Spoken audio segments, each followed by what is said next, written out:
नमस्कार दोस्तों इन दिनों में जैसे कि पहले भी एक बार आपसे चर्चा हुई थी कि आर्टिफिशियल इंटेलिजेंस की हर तरफ धाक जमी हुई है और लोग पसोपेश में हैं कि इसे किस हद तक स्वीकार किया जाए। अब इसका दखल जो है वो मिथकीय पौराणिक कथा कहानियों में भी आरंभ हो चुका है। और हाल ही में एक संदेश पड़ा किसी वॉल के ऊपर, तो समझ में आई कि ये चीज़ें तो बहुत गहरे तक मार करने वाली हैं। और वो थी बात कि शौनक ऋषि का नाम आपने सुना है, ख़ास तौर से जब से शौनक ऋषि ब्रिटेन के प्रधानमंत्री बने हैं तो ये चर्चा भी चली थी कि ये उसी शौनक ऋषि के ही वंशज हैं जिनका उल्लेख हमारी पौराणिक कथाओं में बाकायदा आता है। अब जो नई चर्चा जो एआई अर्थात आर्टिफिशियल इंटेलिजेंस, कृत्रिम मेधा, इसके संदर्भ में चली वो ये थी कि ऋषि शौनक को कई बार एक बार लगा कि नैमिषारण्य में जहाँ ऋषि मुनि ज़्यादा रहते थे कि वहाँ पर बहुत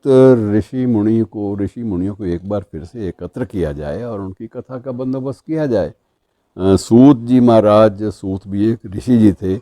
तो उनसे ही उनको ही व्यास की गद्दी पर प्रायः बैठाया जाता था और वो सारी कथा सुनाया करते थे और बहुत दिनों तक एक रोचक कोई ना कोई प्रसंग लेकर वो आध्यात्मिक लोगों में, श्रद्धा भाव वाले लोगों में, आस्था वाले लोगों में चर्चा का विषय बनते थे। अब जब ये सारी चीज़ें बदल गई, हर चीज़ ऑनलाइन हो गई, तो उस वक्त जब नारद जी और ये सारे लोग जब वहाँ गए प्रबंध देखने के लिए, तो उनको तो लगा कि ये सारा ही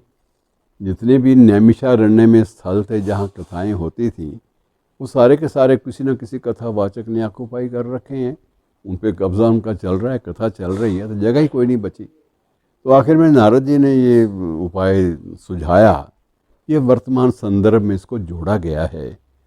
कि क्यों ना ऑनलाइन कथा का आयोजन कर लिया जाए। अब ऑनलाइन कथा की बात जो है वो भी लगा कि ये चीज़ें बाकायदा संभव हैं, हो सकता है, इसमें कोई भी दिक्कत नहीं है। और सूत जी भी उनको जब उनके सामने रखा गया हमारा सारा प्रस्ताव, तो वो भी मुस्कुराए कि ठीक है भाई, अगर आप समझते हैं कि ये प्रयोग हो सकता है तो करो, मुझे क्या आपत्ति है। और उन्होंने बड़ा मुस्कुराकर कहा कि अगर ऐसी बात है तो फिर जहाँ आपने व्यास गद्दी है मेरी, जहाँ आप मुझे बैठाते हैं, वहाँ एक कंप्यूटर रख दीजिए और उस कंप्यूटर में मेरी फ़ोटो मेरे आश्रम से ही आप लेकर प्रसारित कर सकते हैं। तो ऐसे ही मित्रों हुआ कि कंप्यूटर रख दिया गया और कंप्यूटर से ही सूत जी ने वहाँ व्यास गद्दी से अपने शिष्यों, अपने जो श्रद्धालु थे, उन सब के सामने पौराणिक कथाएं जो है प्रस्तुत की। और सब ने अपने अपने आश्रम में, ऋषियों ने, मुनियों ने, धर्मपरायण लोगों ने अपने अपने स्थल पे, अपने अपने घरों में बैठकर, अपने अपने आश्रम में बैठकर, अपने अपने कंप्यूटर पर वो सारा का सारा प्रसंग जो है वो सुना। लोगों को लगा कि ये तो मामला बहुत ही अच्छा है कि हमें कहीं जाना भी नहीं पड़ा, कहीं हमें वो प्रयास नहीं करने पड़े, प्रीति भोज का आयोजन नहीं करना पड़ा, यज्ञ हवन का जो पहले होता था उसका भी आयोजन नहीं करना पड़ा, और घर बैठे सारे काम संपन्न हो रहे हैं। तो इसके लिए तो बहुत ही अच्छी बात है। और सबसे बड़ी बात यह है कि एक वक्त था जब दिव्य चक्षुओं की बात होती थी, तो कुछ ऋषियों ने ये भी कहा कि ये भी तो कंप्यूटर भी तो दिव्य चक्षु हैं, इन्हीं के माध्यम से हम लोग अपने ऋषि मुनियों को, अपने प्राचीन कथानकों को, प्रसंगों को भली भांति सुन पा रहे हैं। तो हमारे लिए एक बिल्कुल बाकायदा एक अच्छा प्रयोग है। लेकिन उस वक्त सूत जी महाराज जो पहले मुस्कुराए थे, उन्होंने उदासीन होकर ये बात कही, भाई इसमें बाकी तो सब ठीक है, मुझे कोई आपत्ति नहीं है, समय की बचत भी होती है, अपने अपने स्थान पर सभी लोग पूरी तरह से लीन होकर कथा सुनने में समर्थ हो सकते हैं। लेकिन सबसे बड़ी बात यह है कि व्यक्ति क्या करेगा, और जब व्यक्ति क्या करेगा वाला प्रश्न हो जाएगा तो ये तो तय है कि उसका मस्तिष्क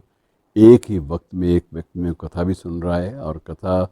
सुनते सुनते ही वो दूसरे काम भी किए जा रहा है, व्यापार के भी किए जा रहा है, बही खाते भी लिखे जा रहा है। तो ये सारे के सारे चीज़ें जो हैं ये कहीं ना कहीं हमें भ्रामक स्थितियों में से भी गुजरने पर विवश कर सकती हैं, जिससे हमें परहेज़ करना चाहिए। और ये सोचकर सभी ऋषि मुनि भी चिंता में डूबे, और वो चिंता जो है सिलसिलेवार वो आज भी जारी है कि यदि हमारी ज़िंदगी पर सब कुछ ऑनलाइन हो गया तो मित्रों आप क्या करेंगे? खाली बैठकर क्या, कौन सी चीज़ आप बुनेंगे और किस तरह से अपने मस्तिष्क को व्यस्त रख पाएंगे? ये बात सोचने वाली है। शुक्रिया।